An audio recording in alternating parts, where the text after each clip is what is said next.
어떻게 근육을 늘리면서 지방을 태우는 림매스업을 할 수 있냐고요? 결론부터 말씀드리겠습니다. 림매스업은 가능하며 심지어 벌크업을 통한 근육량 증가보다 어떤 관점에서는 더욱 효율적인 근성장 방법이 될 수 있습니다. 그 이유는 정말 간단합니다.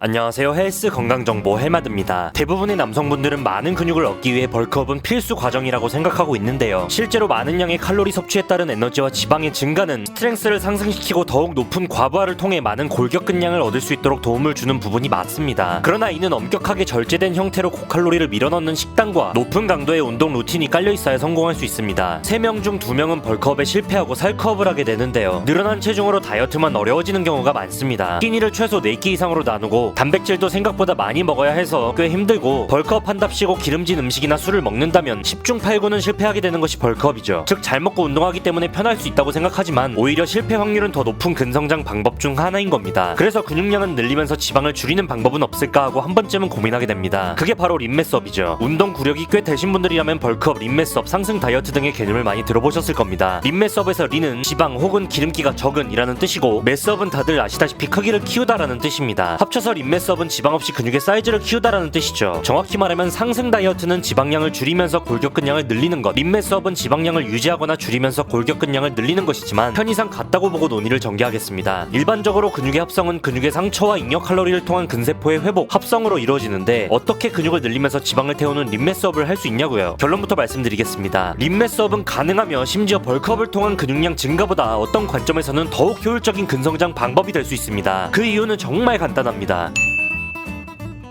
시즌, 비시즌기를 나누어 벌크업과 다이어트를 반복하는 선수들과 달리 운동 경력도 얼마 되지 않고 근육량도 얼마 되지 않은 일반인의 경우 벌크업부터 시작하게 되면 대부분은 실패하게 됩니다. 우선 웨이트 트레이닝에 대한 이해도와 숙련도도 충분히 올라오지 않았을 뿐더러 먹은 만큼 몸에 자극을 주지 못하기 때문이죠. 준다고 생각하지만 사실 헬창들 관점에서는 한참 못 미치는 자극 수준입니다. 그렇게 먹은 칼로리를 다 태우지도 못하는 것이 대다수죠. 근육의 증가 속도보다 지방이 끼는 속도가 더 빠른 벌크업은 결국 내 몸의 자극 포인트를 더욱 무뎌지게 만들 뿐더러 펌핑에도 방해가 됩니다. 그렇다고 다이어트부터 하자니 없던 골격근량이 더욱 빠르게 고갈될 확률이 큰데요. 그럼 어쩌라는 걸까요? 그래서 적절한 타협점을 찾아 신체의 밸런스를 형성하고 근육량을 천천히 늘려가면서 근신경계를 깨우는 과정에서 진행하면 좋은 것이 바로 림매스업입니다. 기본적으로 근육을 얻으려면 신체가 칼로리 과잉 상태에 있어야 합니다. 평소보다 더 많은 영양분이 공급되어야 우리 몸이 더욱 효과적으로 근육을 합성할 수 있기 때문입니다. 반면에 지방이 제거되려면 신체가 칼로리 부족 상태여야 하진 않습니다. 단위 시간당 적정 심박수와 강도로 30분 이상 유산소 트레이닝을 했을 때 몸은 지방도 에너지로 많이 소모하기 때문이죠. 여기서 시사하는 바가 느껴지시나요? 인체는 칼로리 과잉 상태에 있을 때 근육량을 더 효과적으로 합성하고, 반대로는 칼로리 부족 상태가 아니더라도 지방을 소모할 수 있다는 겁니다. 지방을 감소시키도록 절제된 식단과 적절한 유산소 운동을 유지하면서도 정확히 계산된 탄단지 섭취, 특히 단백질의 충분한 섭취를 통해 근육 합성의 효과성 및 효율성을 양의 상태로 유지한다면 림매스업은 얼마든지 가능한 겁니다. 실제로 미국 영양저널에서 발표된 연구에 따르면 4주 동안 고단백 중간 칼로리 식단과 웨이트 트레이닝을 병행한 피검자들이 평균적으로 지방을 2kg 이상 감량하면서 1kg 내외의 근육을 얻었고, 반대로 탄단지 비율이 무너진 피검자의 경우 3kg의 지방이 감소하고 근육량은 거의 얻지 못했다는 연구 결과가 있습니다. 과학적으로 설계된 웨이트 트레이닝 훈련 방법을 따랐더라도요.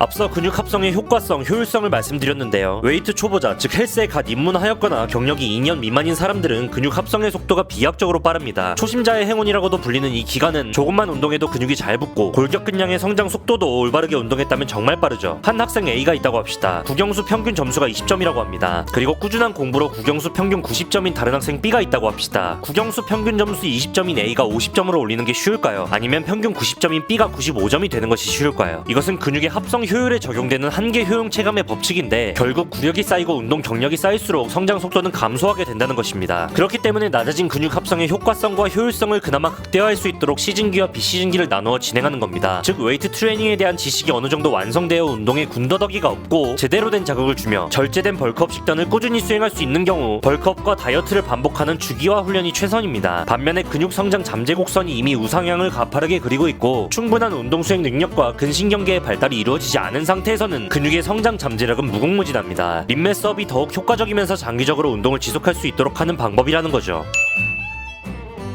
림메스업은 식단이 8알 이상이라고 봐도 될 정도로 정확하게 계산된 칼로리와 엄격한 탄단지 비율 유지가 핵심입니다. 즉 근육 합성의 효율을 최대한 손해보지 않는 범위 내에서 지방의 감소와 근육량의 증가를 이루어야 하기 때문이죠. 이 외에도 림메스업을 위한 여러가지 구체적 방법들이 있는데 오늘 영상에서 다 설명하기엔 내용이 너무 길어질 것 같아서 추후 영상에서 다시 설명드리도록 하겠습니다. 어쨌든 벌크업은 위험하고 림메스업을 하라는 것이 이 영상의 결론은 아닙니다. 벌크업 한답시고 본인의 능력에 비해 많은 칼로리와 중량을 때려 넣는다면 오히려 실패할 확률이 훨씬 크고 효과성도 림메스업과 크게 다르지 않을 수 있다는 점이 오늘의 요지입니다. 자연식을 통한 균형 있는 영양소 섭취, 그리고 정확한 자세로 구체적인 자극을 느끼며 운동하는 것, 충분히 휴식하는 것, 이것이야말로 운동 초중급자들에게 있어서 더욱 효과적이고 효율적인 운동 방식이 될 수 있다는 사실입니다. 다음 영상에서는 림메스업을 위해 운동과 영양, 휴식을 어떻게 가져가야 하는지 알아보도록 하겠습니다. 오늘 영상 내용 유익하셨다면 구독, 좋아요, 알림 설정 부탁드리고요. 헬마다 구독자 여러분, 오늘도 든든한 하루 되시기 바랍니다.